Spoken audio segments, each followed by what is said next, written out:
So let's quiet down. First of all, I want to welcome everyone to our annual Black History Month celebration.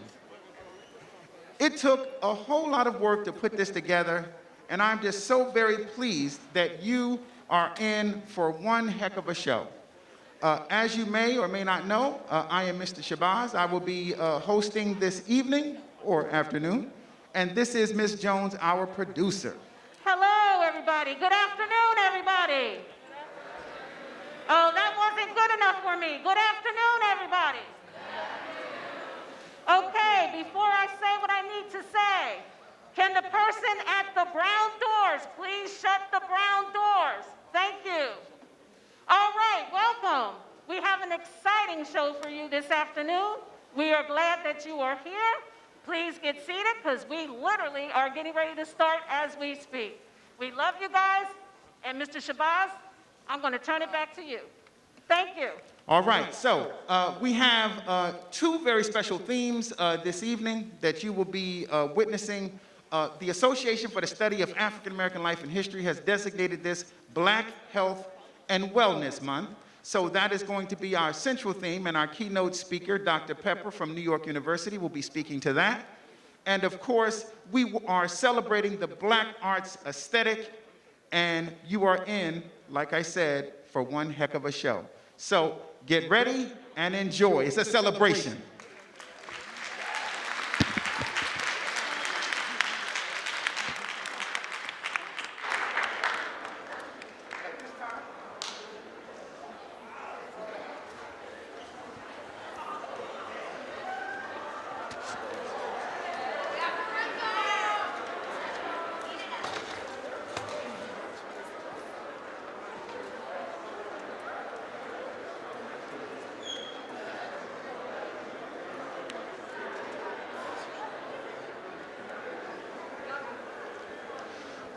All right, so I am now introducing the Black Student Union Ensemble, who will be doing James Weldon Johnson's Lift Every Voice and Sing.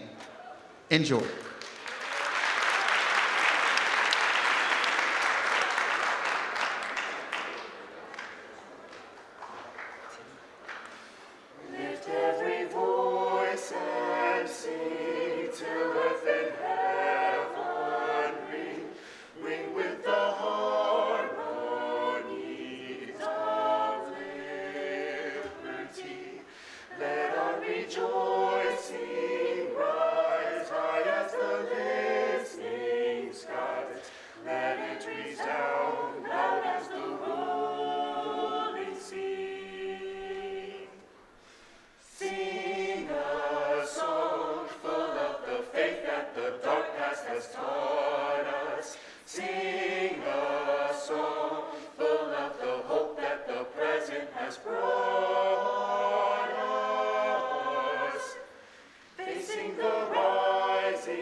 All right, so we are going to continue.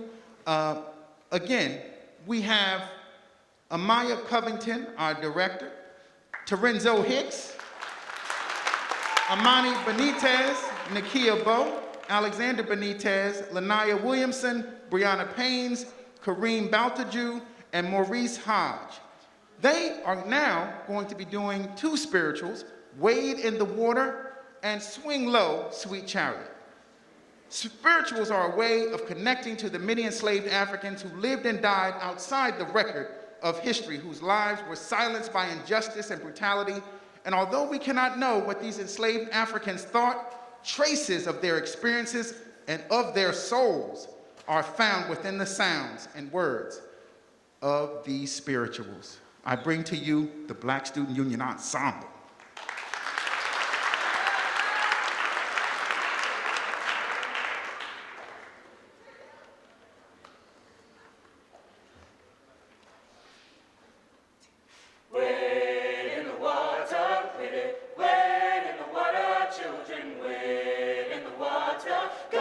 gonna trouble the water. Wade in the water, wade in the water, children, wade in the water. God's gonna trouble the water. We are the sons and the daughters. We ought to stand up and make it loud. Just like the God told the Pharaoh, let my people go, go. We are a new generation from the ones who have come before. He's calling us into freedom, let my people go, go. Wade in the water, wade in the water, children, wade in the water. God said he's gonna trouble the water. Wade in the water, wade in the water, children, wade in the water. God's gonna trouble the water. We are the sons and the daughters. We gotta stand up and make it loud. Just like I got to the Pharaoh, let my people go, go. We are a new generation from the ones who have come before. He's calling us into freedom, let my people go, go.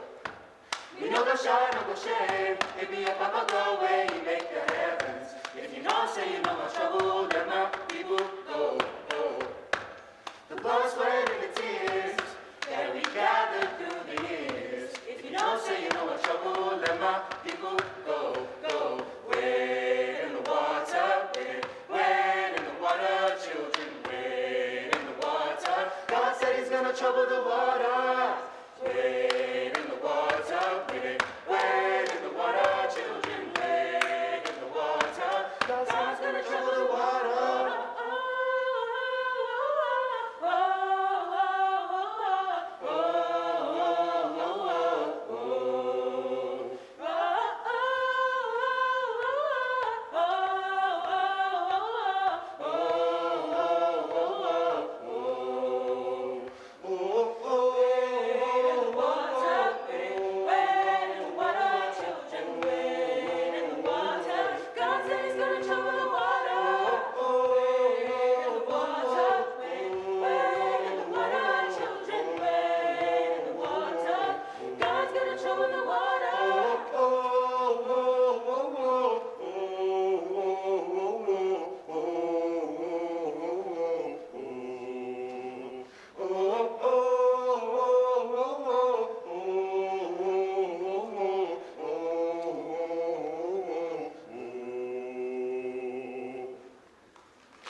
To carry me home. Swing low, sweet chariot, coming for to carry me home. Swing low, sweet chariot, coming for to carry me home. Swing low, sweet chariot, coming for to carry me home.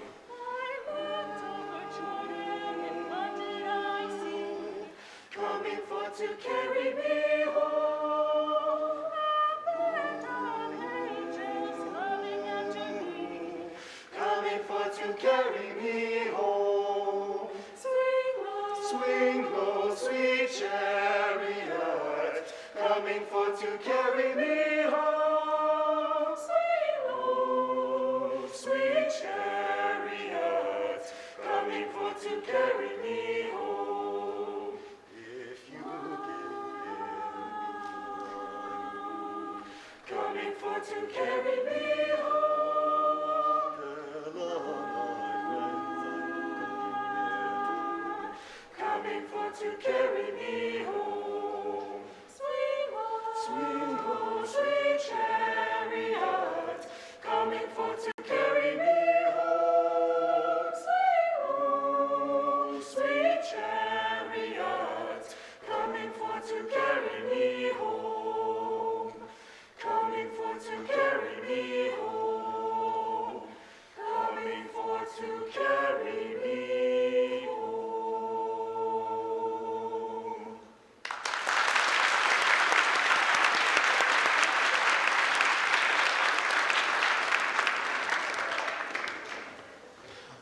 All right, one more time for our dynamic Black Student Union Ensemble.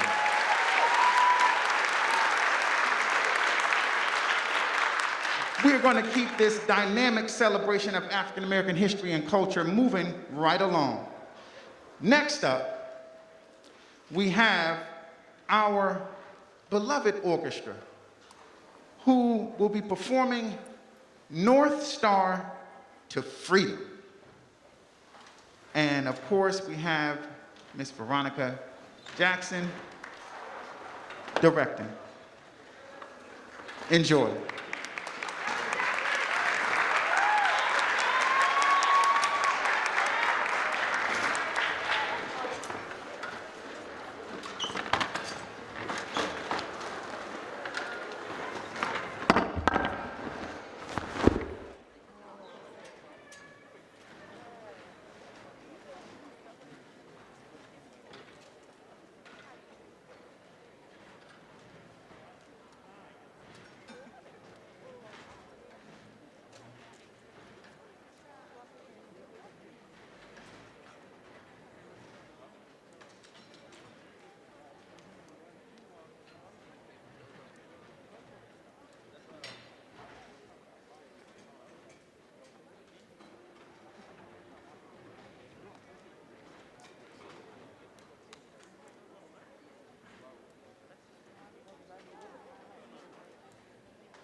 All right, all.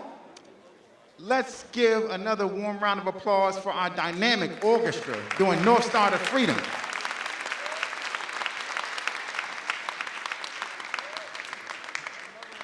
As I've mentioned, the Association for the Study of African American Life and History has designated this February as Black Health and Wellness Month.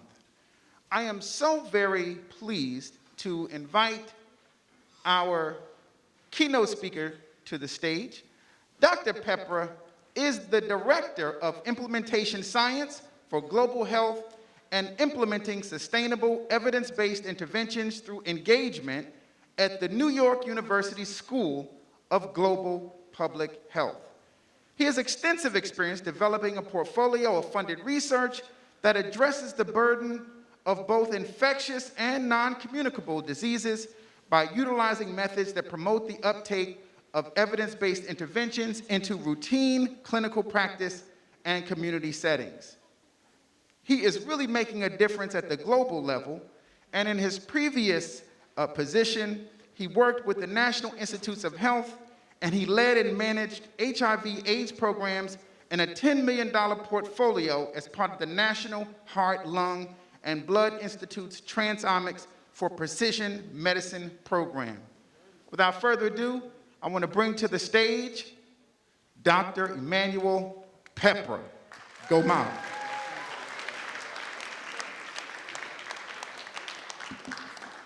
Thank you so much for that introduction. Thank you so much for that introduction.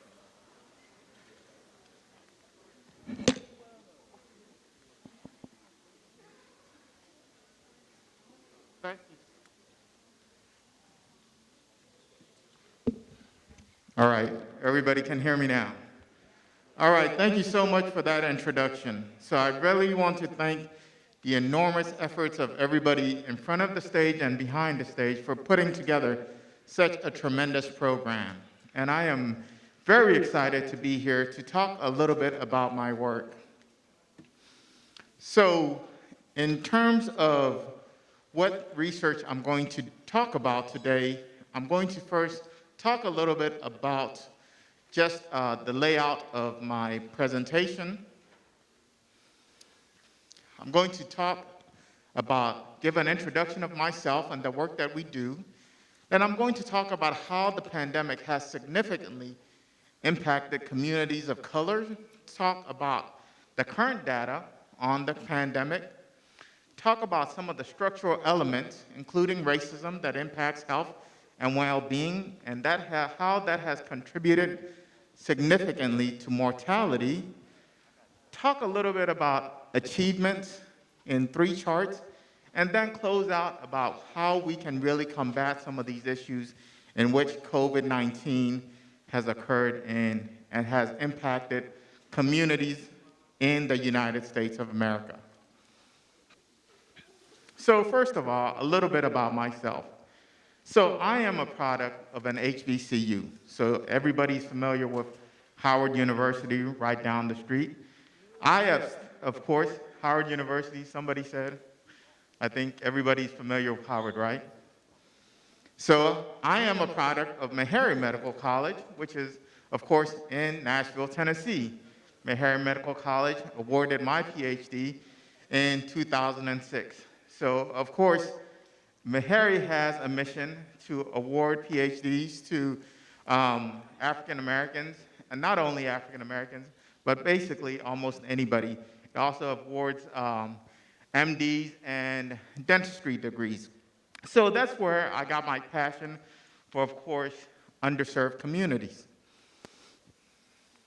Now, from there, I've worked in terms of addressing health disparities, both at the national level, at the National Institutes of Health, and then finally at NYU, where I'm at now. At NYU, I started my lab, which is called the IC Lab. There, we focus on 3 disease areas: sickle cell disease, which many of you are familiar with, and also hemoglobinopathies. Hemoglobinopathies is basically another word which means diseases that affect blood. So sickle cell disease is basically a type of hemoglobinopathy. And of course, sickle cell disease affects majority minority populations, but not only majority minority populations, but also Italians and also individuals from the Middle East. So sickle cell disease is a very widespread disease that has a very widespread origin.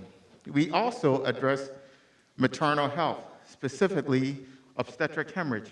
Obstetric hemorrhage is a disease that specifically affects, has a disparity amongst African women, African American women, and women of color. Basically, what occurs is when a woman gives birth, sometimes they die because they give birth because their bleeding is not able to stop. And they're not being treated in a way to stop that bleeding. In the United States, Black and brown women have a higher mortality due to obstetric hemorrhage than white women. Now, that is not the case in every state. Some states do better at treating obstetric hemorrhage than other states. So, for example, New York State has a better program of treating obstetric hemorrhage than, let's say, other states in the South.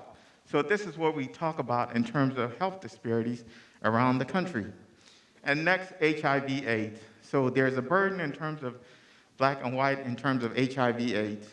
But in all these three disease areas, what we focus on is evidence-based interventions. So in my lab, we're not focused on trying to figure out the new or what is new about discovering a new drug for this disease. We already know that there are health interventions that are available to address these diseases. What we're trying to do is figure out how we can implement them in communities so that people can get the care that they need so that we can reduce mortality. This basically is called implementation science. So that's what we do in my lab. We try and figure out how we can get greater adoption so that we can address these health disparities. In terms of health disparities has been around for a long period of time. And in fact, COVID-19 is a prime example that has shown that health disparities really exist in the United States of America. And it has been unfortunate that in the past 2.5 years, we've had over 900,000 people die within the United States of COVID-19. The reason we're sitting in this auditorium today with masks on is because of COVID-19 and the significant issue this pandemic has caused. We're not going to get past this pandemic unless we can get a hold of it, but we have the answers to really combat this issue. So, what is COVID-19? Well, we all know it's a cough, right? But there are other issues in terms of COVID-19. So this is a specific chart that shows all of the complications that are shown that are associated with COVID-19. So many people have heard about long COVID. So some people, when they get over the fever, the chills of COVID, some people have long COVID. That can affect your lungs and other parts of your body in terms of COVID. And this is a small number of people, but still, these issues still affect people till this day. And in fact, we have to go back to 2020, when this whole pandemic started. And when we start to look at 2020, we saw that the burden of the disease in terms of mortality was greatest in the United States, right? Even in June 2021, and this was a Google search, we saw that the United States had 118,000 deaths, which was the highest in terms of mortality compared to any country. So you see the map of the United States in terms of the big orange or red dot compared to other countries. So that showed you that we were having more infections and more mortality compared to other countries. And in fact, at that time, we also saw that, in fact, more Black people and brown people were starting to die at that time. So that the pandemic, at the start of the pandemic, there were more black and brown people were starting to die. And that is what we call a significant disparity in terms of the data.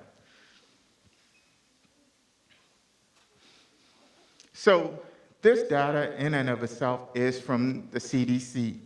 The bar on the far right shows you the total US population in terms of the representation of each population. So the bottom bar, the 61%, shows you the percentage of white people in the population, right? And this data is from October 5th, 2021. The next bar on top is the percentage of blacks in the United States, which is 12%. And then the light blue bar is the percentage of Hispanics, which is 17%. The next bar shows you the total number of COVID deaths at October 5th, 2021. So the number of deaths in October 5th, 2021 was 59% for whites. For African American, it was 14%, even though African Americans, myself, represent only 12% in the population. That is a disparity. There are greater deaths than represented in the population. And for Hispanics, there were 18%. So that is the disparity that we're talking about in terms of deaths. So again, these disparities persist because COVID-19 was showing us that these disparities already existed, and this virus was already showing us the disparities that existed within our society. So why do these disparities exist, right? Well, let's look at the examples that existed. This is a New York Times article that talks about when a particular family, one person was looking for treatment to address COVID-19 and the experience of that family. And this article was published in 2020, again at the start of the pandemic. The findings from this reporter and this family showed that this person was actually denied access when they went to the emergency room during the COVID-19 pandemic. Now, this was one singular case. Let's look at other cases. Again, from ABC News, from the Detroit Free Press, African Americans and people of color were again denied access. So this was cities around the country were being denied access when they were seeking care. So these are the faces of individuals that were seeking care to treat their symptoms for COVID-19. So this is why there was disproportionate death in terms of COVID-19, because African Americans and people of color were seeking care, and they were being denied access to care. Now, you can say that these were sort of a drop in the bucket, but indeed, when we look at the medical literature, we can see that the medical literature, which have been published by doctors and researchers like myself, have documented that there are actually issues in terms of health access. So, ethnic disparities in terms of pain treatment, issues in terms of healthcare access, and other issues in terms of systemic racism. So these issues exist, but what can we do about it?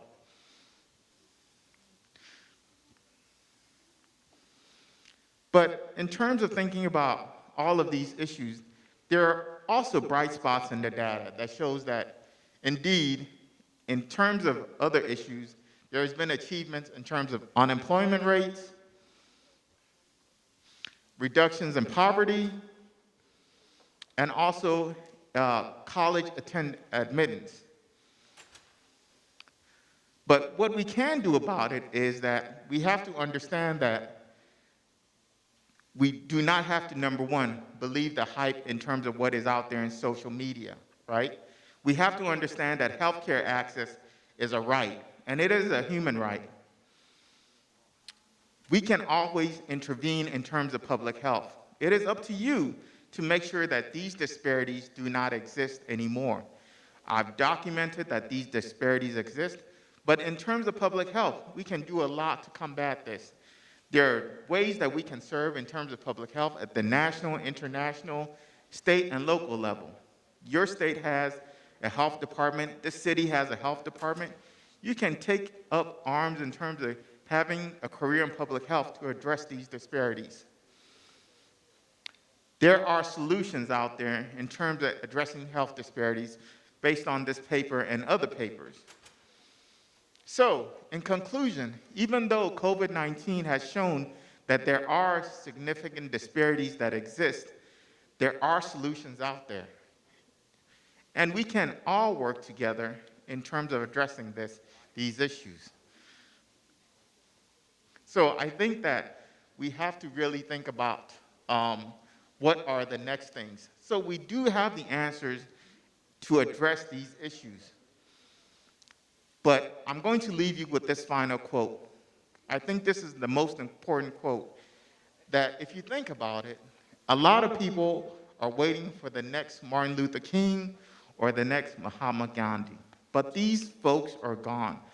It's really up to us to really carry the baton forward to address these issues. Thank you so much.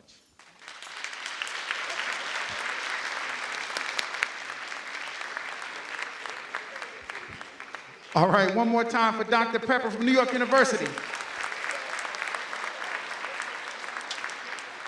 And now we are going to keep our show moving right along.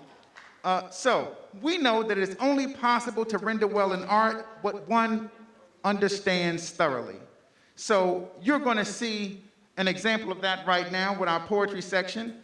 We have Deasia Grimes, who will be presenting to you A Black Girl with a Pen, and of course, Yanni Marie Sangari, who will be doing The White Man Cannot See Blue. Our BSU Vice President, get ready, let's do it.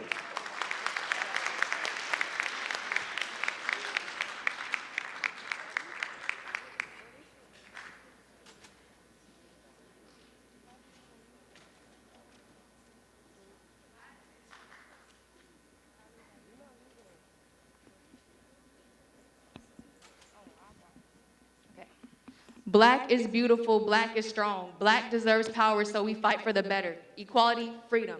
All we want is an understanding. You've seen what we've been through. They even gave us a month. Ironic how it's the shortest, right?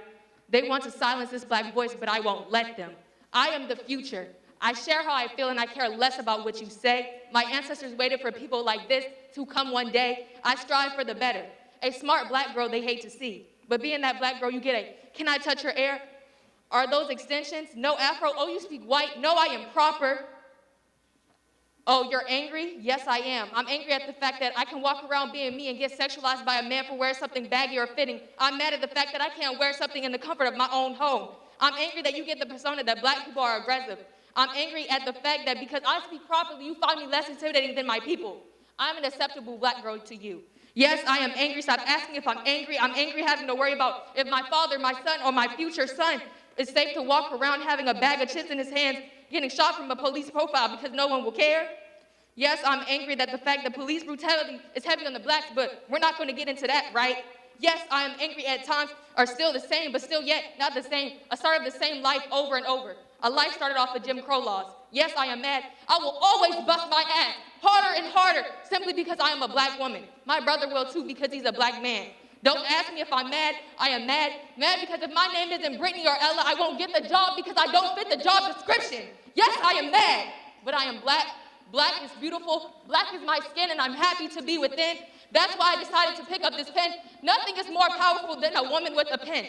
A black woman that will tell our story to the very end. That's why I decided to pick up this pen. I'm that one black girl with the pen.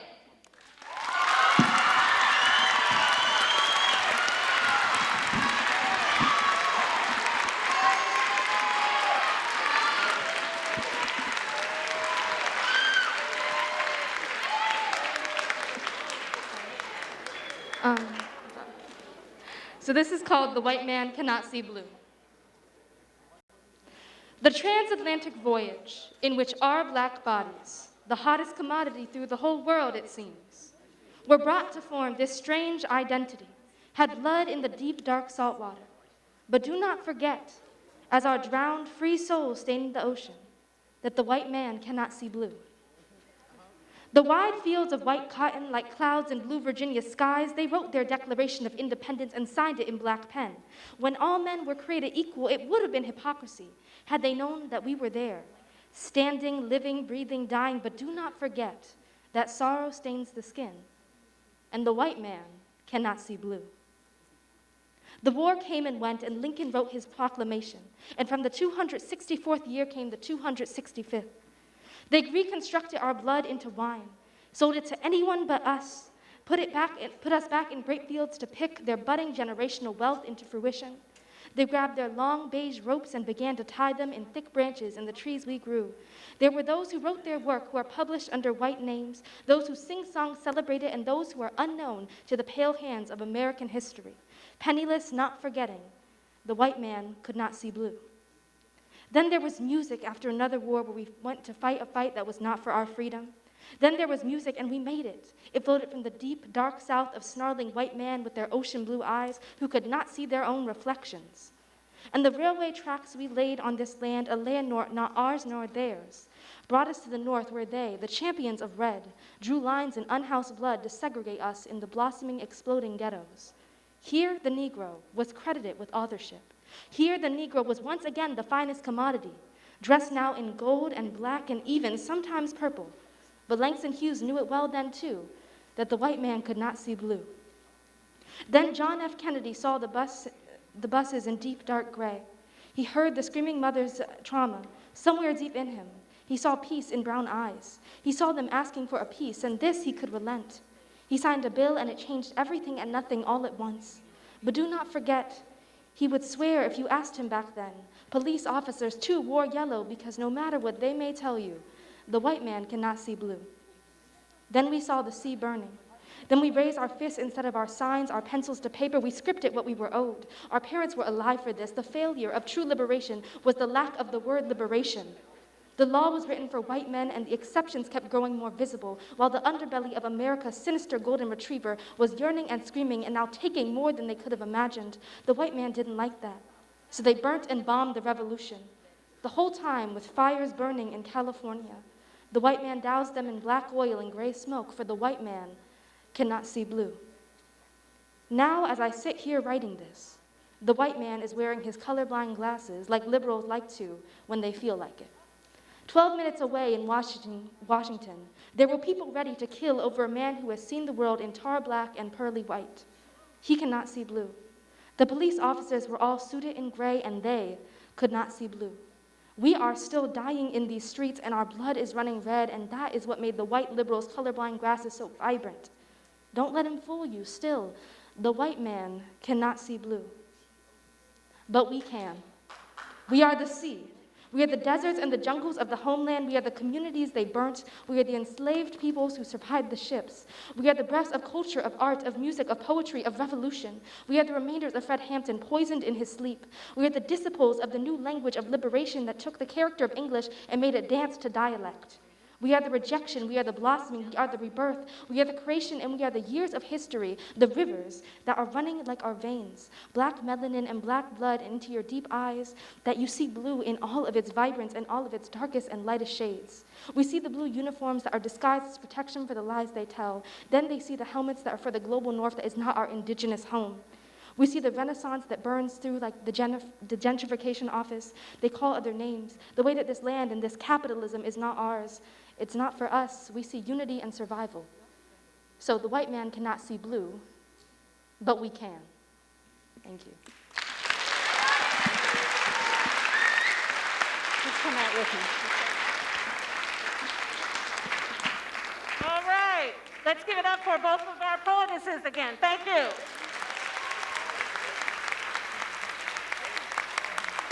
So the reason why I asked Yanni Marie Sangari to stay out here is because the advanced theater class is getting ready to perform a play called Mirrors of Marquise.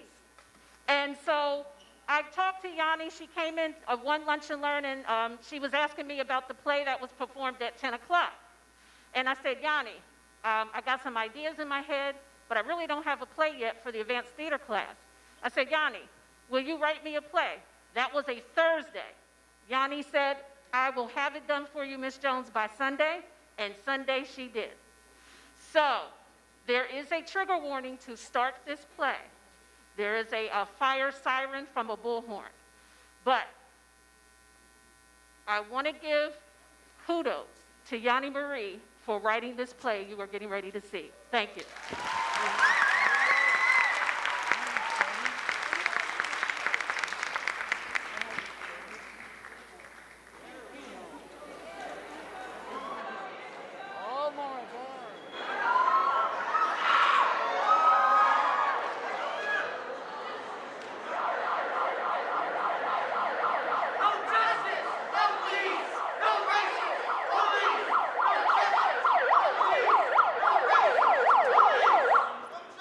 Do you feel the ground underneath your feet? No justice, no peace. Do you see the building in front of you? Do you see where it was held on the foundation of systemic and interpersonal racism that manifests in the very fibers of this white supremacist country? Do you know that the firstborn child in the White House, 2 blocks from here, was born into slavery? Do you know that it was only 221 years ago? Do you know that now that in this young country they keep killing our youth? No justice, no peace. No justice, no peace. Justice for Marquise! Justice for Marquis. Justice for Marquise! Justice for Marquis. No justice, no peace! No justice, no peace. No racist police! No racist police. It's a sad story. He's only 17. That was Jason's age. But I read the news. I saw the video. He got what was coming to him. Even then, this is hardly the way to go about things. Hardly. No justice, no peace, then how does justice come? If the police are too busy dealing with rioting in the streets, destruction and looting, then how do they conduct an investigation? It's misguided. That boy was too. Must have been. To bring a knife into school, Only 17. he was grown enough to know the danger he was putting people in. Right, he got what was coming to him.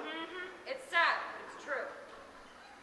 No justice, no peace. No racist police. What are you doing here? What? This is a dangerous place. Come on, son. You don't have to do Get this. away from me. You know you're hurting us, your kid. This isn't like Martin Luther King. This is Marxist. You hear that? Marxist, anarchist, anti-American. You don't know who I am. I know who you are, sweetheart. Get away from him, man. What are you doing? Let go of him. Let me run away. I just... No justice! No peace. No racist police. No racist police. No justice. No peace. No justice. No peace. Today we are here at the Capitol in Washington, D.C., only a few miles away from where Marquise Green was shot. I'm here with protest organizer Aaliyah Young. Young, what do you have to say about the protests going on across the nation? I'd say that none of them mean anything if those in charge do not step in to rectify the murder of Marquise Green. Marquise was one of the countless black boys whose bodies had been made state property, to be discarded or sold at any. How many people? Every one of every color. I told God the phone won't stop ringing. They're getting his name right, right? It took them a few minutes. Marquise, they're getting it now. His name's trending on Twitter. I told you to stay off the Snapchat, Destiny. But I want to know what people are saying. Nothing that you don't already know. But I want to tell people. That's your brother. You don't owe anyone anything. Listen to your voice. But I want to. It's not safe for you. You know how people are. Mama, if that were me, Marquise would have never been quiet again. He would have been there at the front of the crowd. He would have screamed until he couldn't stop screaming. I know, baby. I know. Justice for Marquise. Justice for Marquise. Justice for Marquise. Justice for Marquise. Justice for Marquise. Justice for Marquise. Justice for Marquise. Justice for Marquise. As demonstrations bleed into nighttime, a city curfew at 8 has been placed into effect. 30 minutes from now, police will gather up any remaining people and charges will be enacted. In the interest of protester safety, many organizers are beginning to disperse their crowds. Away from here, there are those who are just now beginning to gather in the streets as DC prepares for what will be its 4th night of riots in the wake of the murder of Marquise Green. In New York City, Atlanta, and Chicago, similar preparations are taking place as local officials hold their breath for what's to come.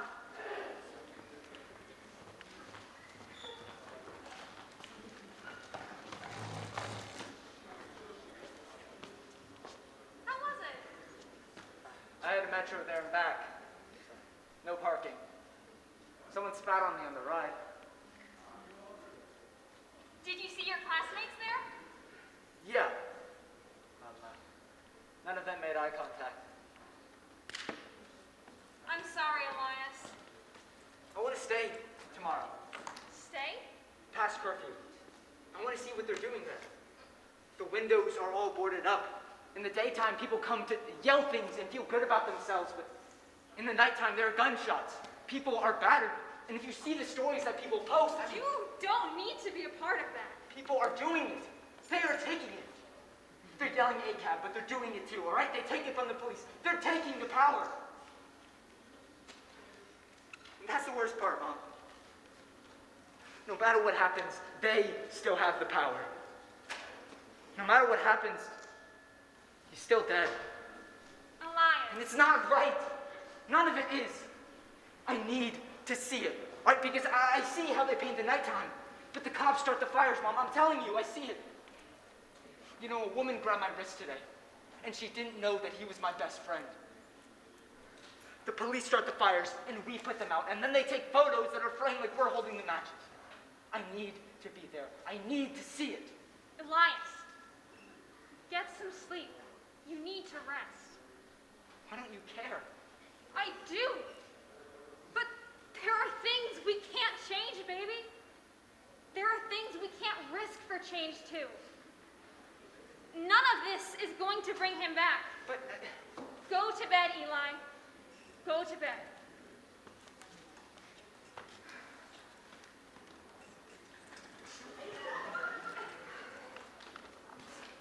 Hi, Tanya.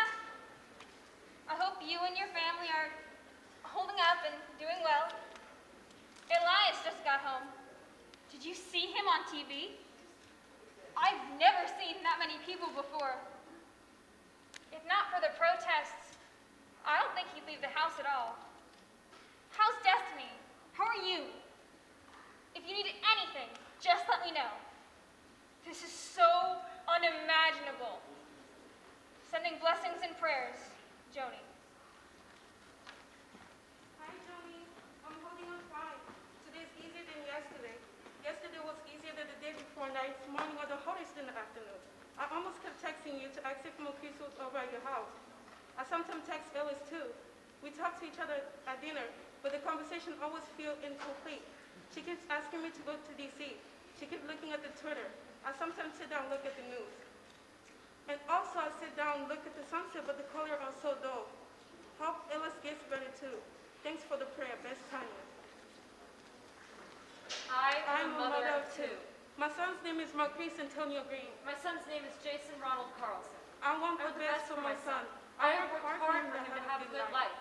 He's on the football team. He has a girlfriend. He plays trumpets, carves website for fun. I don't know how it works. And he's horrible at folding his sheets. I don't want him to grow up feeling like he's unsafe because of who he is. When he was 10 years old, he would stop walking down the street to his friend's house. I wonder what would have happened if he was with another black boy.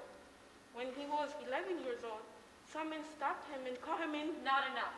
He always felt like he was not enough. He had a speech impediment when he was little. He never quite pronounced his S's correctly. So I was scared when I learned that they were thinking of removing the school resource officers. There was one of them named James. There was one of them named Officer Lansing, Officer Garrett Lansing. He always liked my son. He gets on him for everything, makes him late for class, reprimand him for house sweeps. He defended him against the kids who teased him. And now I know I was right. Some kid said they will bring a rope to school and lynch him. I didn't know he brought a knife. It must fell off his pocket. They beat him up. My son came home crying to me because those hoodlums beat him up. He didn't come home. I'm the mother of two. I don't mean to be racist. I vote for who my father voted for. I don't know my father. I wasn't born rich, but I worked to be that way. And I don't understand why everyone thinks that anything changes because I'm white. Blood, sweat, and tears. Hard work. That's how you make it. I went to South Dakota State University. I went into real estate after high school. I I have black friends. They tell me to avoid speaking about politics. I think we can still get along. It's just red and blue, nothing more. It shouldn't define people. It's sad that kid died, but our kids shouldn't have to be involved in it. he was stupid to bring that knife. I Want a better America. I think we are headed in the right direction. I think we lost our way. I don't mean to be racist.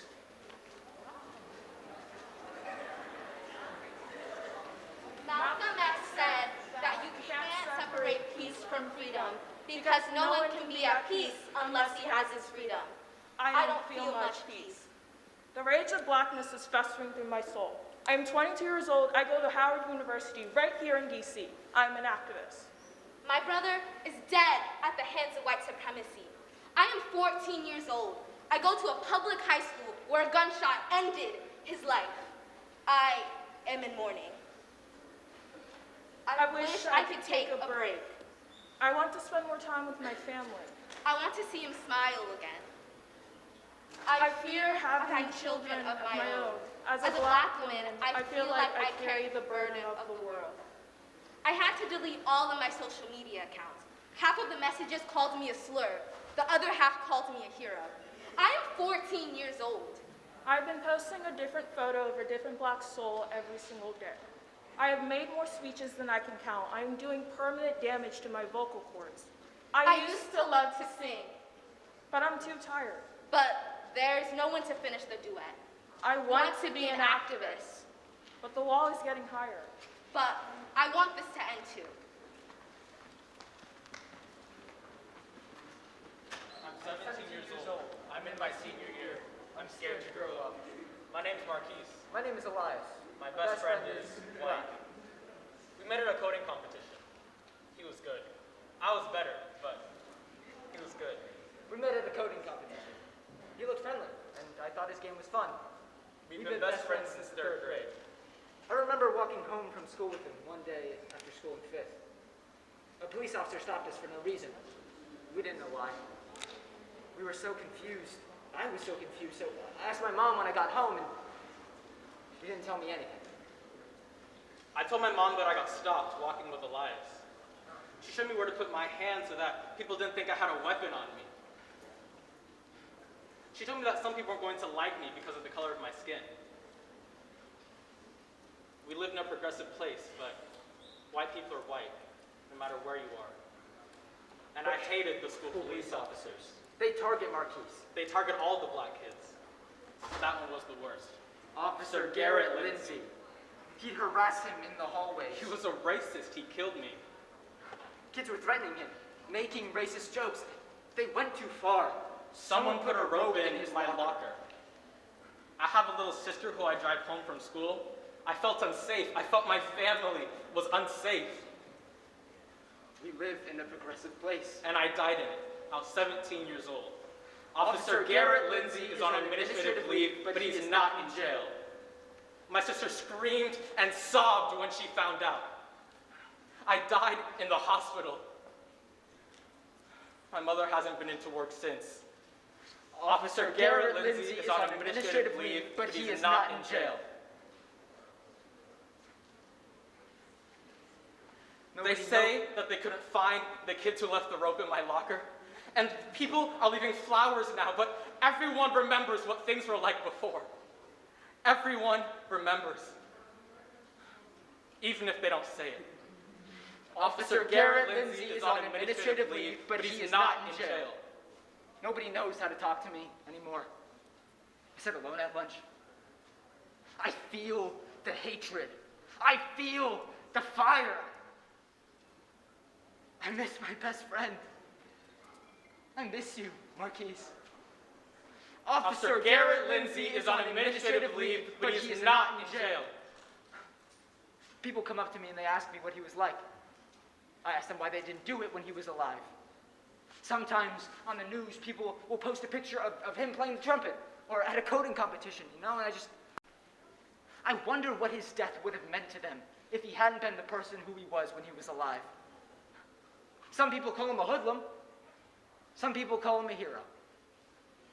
He was 17 years old. I lost my best friend. Officer Garrett Lindsay is on administrative leave, but he is not in jail. I thought about the rope and my sister when I brought the knife to school. I thought about my mother when the knife fell out of my pocket. I thought about my mother when he shot me. I thought about Destiny and Elias. And I fell to the floor. I thought about God. And my head hit the ground. I thought about nothing. Officer Garrett Lindsay is on administrative leave. But they'll be upset when the city goes up in flames. But everything is burning. Let it burn. I lost my life. I was 17 years old. I am not a martyr. I lost my best friend. Officer Garrett Lindsay is on administrative leave. Marquise Green is in a grave. Today we are here with Tanya Green, the mother of a 17-year-old who was shot and killed less than a week ago in Alexandria, Virginia. Tanya, in light of rioting and looting across the country, what do you have to say about your son Marquise's legacy? My daughter wakes up every day seeing her brother being shot on social media. Nothing will burn something that is already burned. You can even replace the most broken of things. I say every evening to incomplete dinner table. His best friend wakes up to soundless air that cannot be replaced. My son is gone.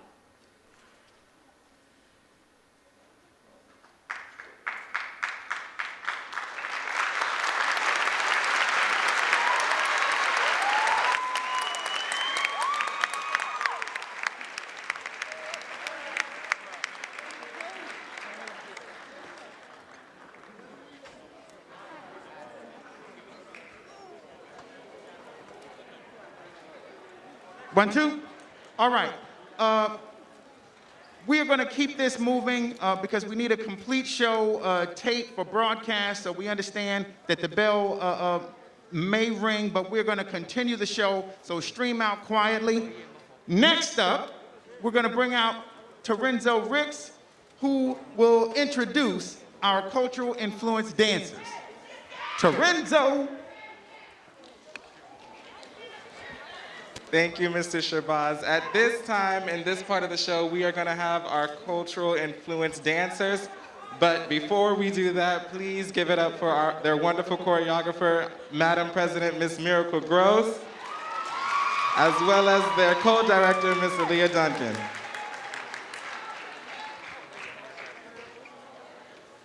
All right, please give it up for our cultural influence dancers.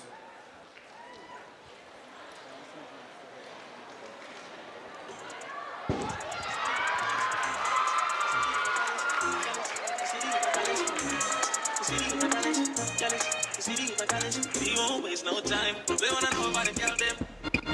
About the girl them. About the girl them. But she gon' slide right to my we won't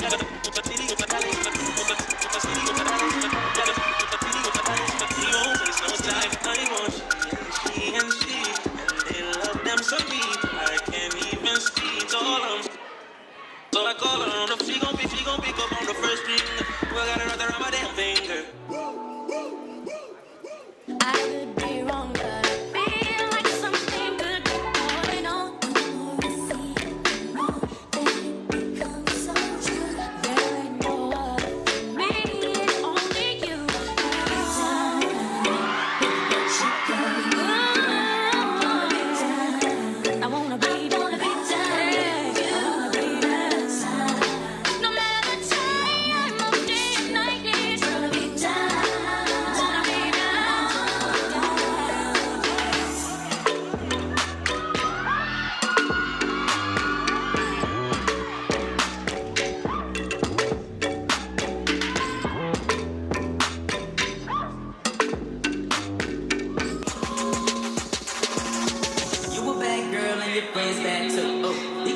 Saucy drippin' swag goo. You a bad girl and your friends bad too. You got the swag, saucy drippin' swag goo. You a bad girl and your friends bad too. You You got the swag, saucy, drippin' swag, ooh. You a bad girl and your friends bad too, ooh. You got the swag, saucy, drippin' swag, ooh. I may be young, but I'm ready to give you all my love. I told my girl, yeah, don't slow it down, just let it go. So in love, give it all away, just until the bright tomorrow.